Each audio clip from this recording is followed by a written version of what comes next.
Assalamualaikum warahmatullahi wabarakatuh. Waalaikumsalam warahmatullahi wabarakatuh.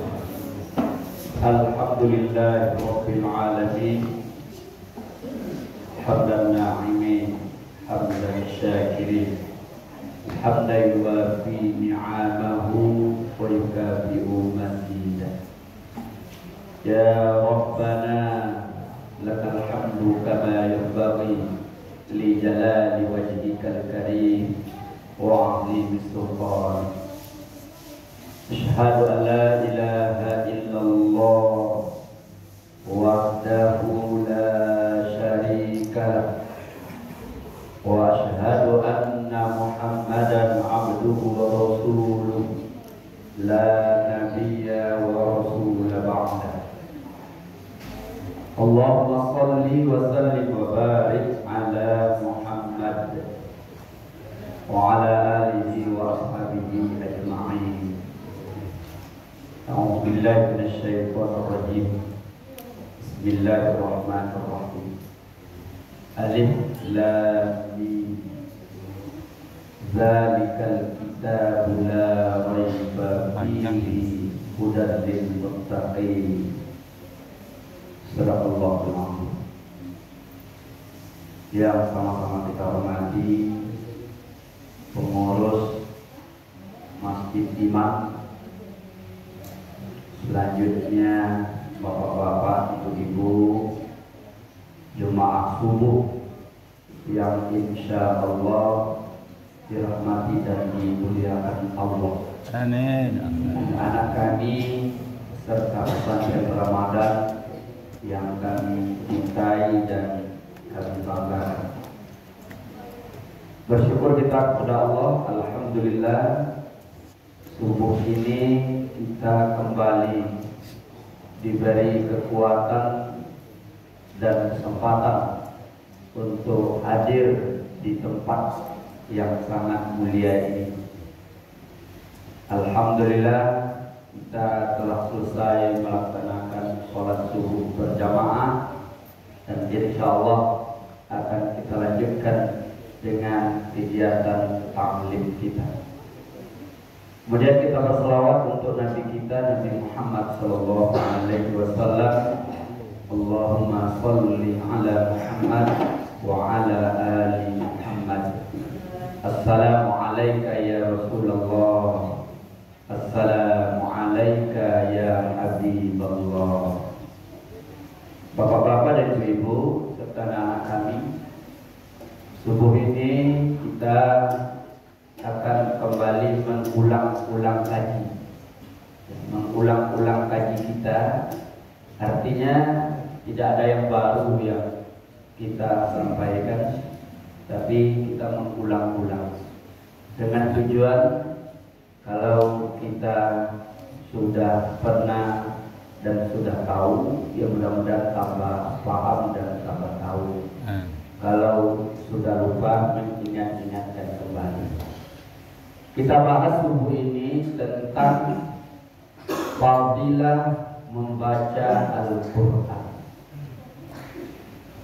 Bapak-bapak dan ibu-ibu, Al-Quran yang ada pada kita hari ini itu kan adalah kalamullah, perkataan Allah yang diturunkan kepada Nabi kita, Nabi Muhammad sallallahu alaihi wasallam, dan kemudian oleh Nabi Muhammad ditinggalkan untuk kita.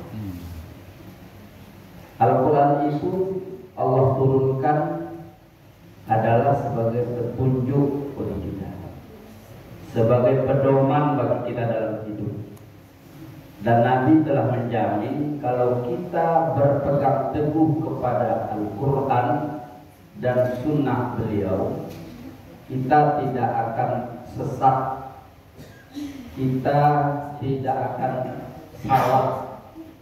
Dengan demikian kita akan selamat dalam hidup kita, baik hidup di dunia maupun hidup di akhirat nanti. Ibu-ibu Di samping itu Allah memberikan kepada kita banyak keutamaan, banyak fadilah yang kita dapatkan jika kita mau membaca Al-Quran itu. Sebenarnya begitu Bapak. Tidak banyak ada fadilahnya.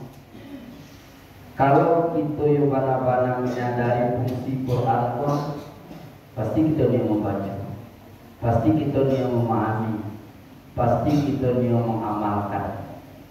Karena Al-Quran itu ada jaminan dari Allah dan dari Nabi, isinya benar, tak ada yang salah di dalamnya.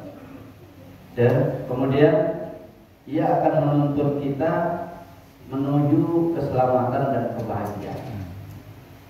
Tapi karena Allah penyayang, Allah pengasih, di samping itu Allah beri lagi keutamaan. Nah, apa keutamaan itu? Yang pertama, kata Rasulullah, man qara'a harfan min kitabillah falahu hasanatun likulli hasanatin asyaratu amsalihah. Siapa yang membaca Al-Quran satu huruf, ia akan mendapatkan 10 kebaikan. Amin. Dan ditambah lagi oleh Nabi bahwa Nabi tidak mengatakan alif lam itu satu huruf, melainkan 3 huruf. Bapak Ibu, Syekh Abdullah Ibnu Katsir menyebutkan bahwa huruf yang ada dalam Al-Quran itu 321.185 huruf. Ya, 321.185 huruf. Nah, itu huruf yang ada dalam Al-Quran. Dan memang menurut ahli tafsir yang lainnya ada juga yang berbeda jumlahnya. Karena memang dalam penulisan Al-Quran itu terdapat berbagai cara dan metode penulisan. Jika kadang-kadang ada huruf itu yang ditulis, ada huruf itu yang tidak ditulis. Kita ambil saja pendapat Ibnu Katsir ini. Kalau 321.185 huruf yang ada dalam Al-Quran mulai dari surah Al-Fatihah sampai surat An-Nas, dan itu mampu kita baca, Masya Allah, betapa banyak kebaikan dan pahala yang Allah berikan kepada kita. Luar biasa. Jika ada umat Islam yang bisa membaca Al-Quran 1 juz 1 hari, berapa banyak kebaikan yang Allah berikan kepadanya. Dan untuk membaca 1 juz Al-Quran itu pun tidak terlalu berat, ya, tidak sampai lewat di palu adanya, dan tidak terlalu lama, ya. Kalau kita fokus 30 sampai 35 menit dengan bacaan biasa, tidak terlalu cepat, tidak terlalu lama, itu selesai 1 juz. Jadi Allah memang sangat menyayangi hambanya, Bapak. Dia turunkan Al-Quran supaya hambanya selamat, ya. Kemudian dia beri motivasi, dorongan, bacalah Al-Quran. Dan ketika apa itu dibaca, Allah beri pula balasan pahala yang berlipat. Kemudian yang kedua, ya, sabda Rasul kita, Iqra'ul Quran fa innahu ya'ti yaumal qiyamati syafi'an li ashabi. Iqra'ul Quran, bacalah Al-Quran itu. Fa innahu ya'ti yaumal qiyamah syafi'an li ashabi. Karena Al-Quran itu nanti akan datang kepadamu sebagai penolong di hari kemudian. Bapak Ibu, kita butuh teman, kita butuh penolong saat kita sudah memulai kehidupan akhirat dengan masuknya kita ke alam kubur atau alam barzakh. Dan teman-teman kita di dunia ini yang hari ini mungkin ada yang jadi teman akrab, ya, teman dekat, ada yang menjadi konco palangkin dari selawat. Dan ada lagi ini dalam bahasa gaulnya ibu-ibu saya dengar bestie. Ini bestinya ibu ini. Ibu-ibu, bestie kita itu hanya sekarang di dunia. Ya, kalau ibu-ibu sudah meninggal, tak ada lagi bestie kita. Ya, paling-paling mau ikut memandikan kita itu sudah syukur-syukur itu teman baik itu, Bu. Tapi kalau bestie dalam acara senam ya saya nggak mau ikut memandikan kita. Dan paling-paling dia selfie foto dekat kita dan selesai. Nah, siapa yang akan jadi teman kita? Ya, akan menjadi penolong kita mulai dari alam kubur, alam barzakh, padang mahsyar sampai hisab nanti. Ya, Al-Quran yang kita baca. Ya, Al-Quran yang hari ini kita baca. Dia akan jadi penolong. Nah, ini yang kedua. Oh, dalam lama dulu, paling lama sampai jam 6. Ya. Yang ketiga, ya. Rasul bersabda, Innallaha yarfa'u bihadzal kitabi aqwaman wa yada'u bihi akharin. Sesungguhnya Allah meninggikan derajat beberapa kaum atau orang-orang tertentu dengan Al-Quran ini, wa yaqa'u bihi akharin. Namun ada juga yang dihinakan dengan Al-Quran. Jadi Allah, bapak-bapak dan ibu-ibu, meninggikan derajat orang-orang yang membaca Al-Quran. Ramadan itu menjadi mulia dan dijadikan sebagai bulan kita berpuasa dan bertakarrub kepada Allah, karena kata Allah, syahrul ramadhana unzila fihil Qur'an. Karena di bulan Ramadan itu Allah turunkan Al-Quran. Jadi makhluk Allah yang dekat dengan Al-Quran itu Allah muliakan. Malaikat Jibril juga menjadi penghulunya para malaikat karena ia mengurus Al-Quran, mulai dari membawa Al-Quran kepada Nabi, mentasmi bacaan Al-Quran Nabi, ya, dia menjadi malaikat yang paling mulia. Kemudian Nabi juga mengatakan khairukum man ta'allama Al-Quran wa 'allamahu. Sebaik-baik kamu yang belajar dan mengajarkan Al-Quran. Itu yang ketiga, Bapak. Kemudian yang keempat, Rasul bersabda, wa majtama'a qaumun fi baitin min buyutillah thumma yatluna al-kitab illa nazzalat alaihim as-sakinah. Tidak ada seseorang atau suatu kaum yang berkumpul di suatu tempat, di suatu rumah, ya, lalu ia membaca Al-Quran, kecuali turun kepadanya yang namanya sakinah. Nazzalat alaihim sakinah. Artinya apa? Orang yang membaca Al-Quran akan mendapat ketentraman dan kebahagiaan dalam hidup. Jadi ibu-ibu,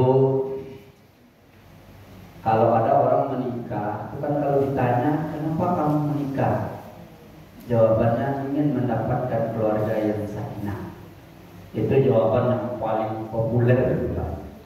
Kalau di kantor KUA ada bin-bin namanya, bimbingan perkawinan, itu selalu ditanya, apa tujuan Anda menikah? Ingin mendapatkan keluarga yang sakinah.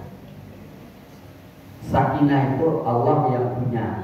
Lihat nanti dalam surah Al-Fat ayat 4. Wallazi anzala sakinata fi qulubil mu'minin. Allah yang akan menurunkan. Dan salah satu cara untuk mendapatkan sakinah itu kata Allah baca Quran. Ingin rumah tangganya mendapat sakinah, ngaji di rumah itu.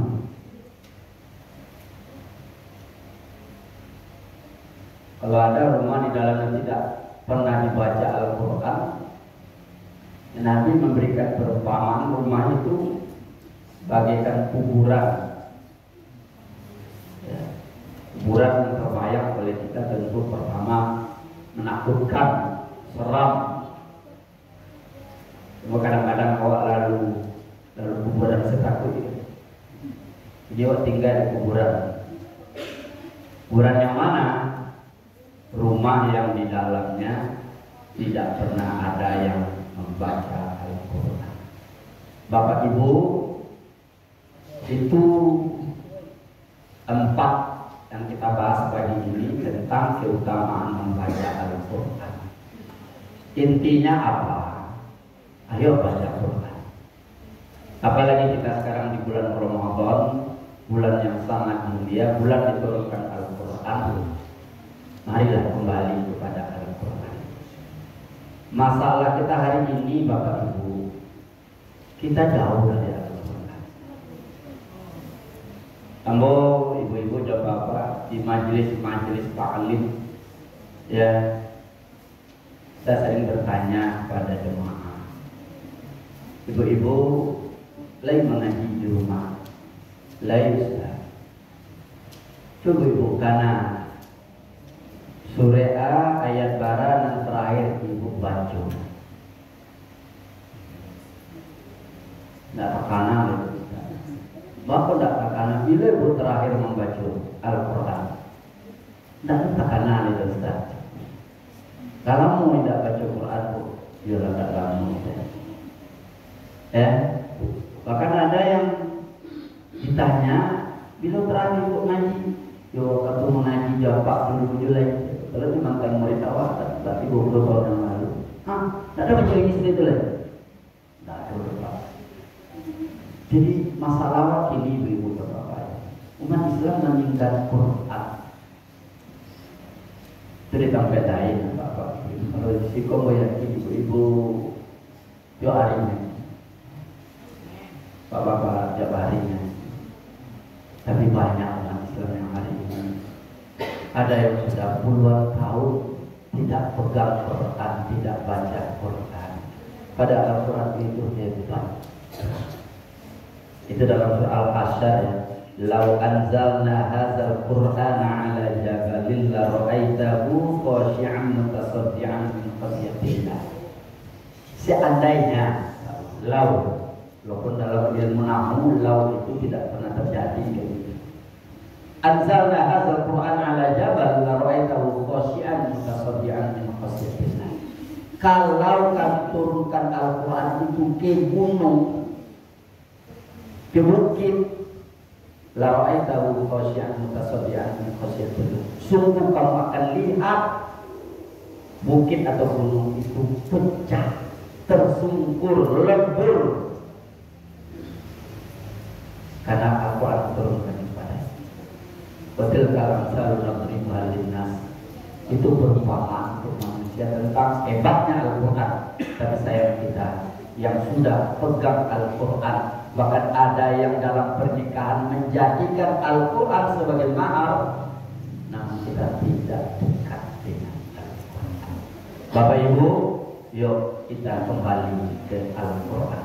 Terima kasih, banyak maaf. Assalamualaikum warahmatullahi wabarakatuh. Waalaikumsalam.